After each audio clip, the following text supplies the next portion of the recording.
What would you do if the world seemed determined to break you, yet you had one chance to change everything? For Amara Johnson, that moment came on a stormy morning in Chicago, when the sky unleashed its fury and fate tested her resolve. Amara had spent months preparing for this interview at Horizon Innovations, a tech giant known for its cutthroat hiring process. She wasn't just chasing a job.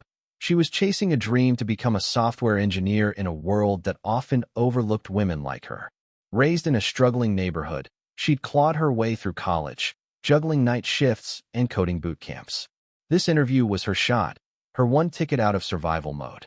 The morning started with hope. Amara slipped into her carefully pressed blazer, her confidence bolstered by the mirror's reflection of a woman who'd overcome every odd.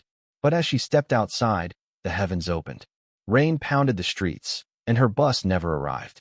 Desperate, she ran toward the subway, only to trip into a muddy ditch when a car sped through a puddle, soaking her from head to toe.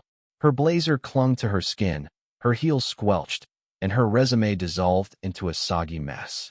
Yet, Amara pressed on, her heart pounding with a mix of dread and defiance. By the time she reached Horizon's gleaming skyscraper, she looked like she'd crawled out of a swamp. The receptionist's raised eyebrow stung, but Amara squared her shoulders and walked into the waiting room. Whispers followed her. Other candidates in pristine suits exchanged glances, their judgment louder than words. She felt small, exposed, but she refused to leave. Not now. Not after everything.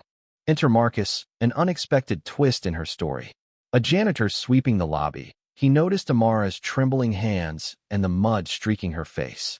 Without a word, he handed her a clean towel from his cart and a bottle of water. "You got this," he said softly, his eyes kind but fierce. "They don't know what you're made of yet." His words were a lifeline, pulling her back from despair. Amara didn't know it then, but Marcus had once been a coder at Horizon, sidelined by a layoff. His quiet encouragement carried the weight of someone who'd been underestimated too. When her name was called, Amara entered the CEO's office, bracing for rejection.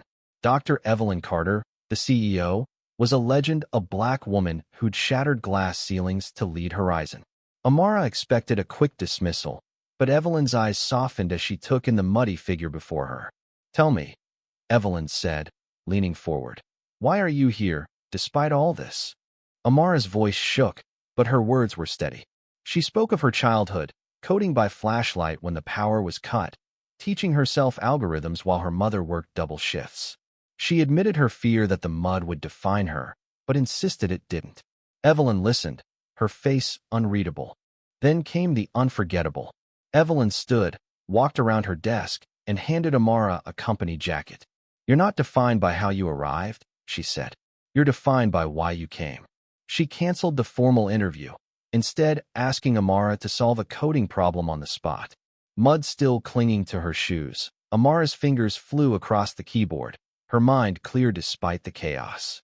She solved it flawlessly. Evelyn didn't just offer her the job.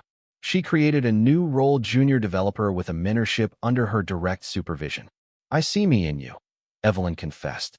"I arrived at my first big interview with a torn dress and no one to believe in me. Someone took a chance. Now, I'm taking one on you." As Amara left, Marcus caught her eye in the lobby, giving her a nod that said he'd known all along. The rain had stopped, and the city sparkled with possibility. Amara realized the mud hadn't broken her, it had revealed her. And in that moment, she knew she'd never let the world's storms keep her down again. Yindi.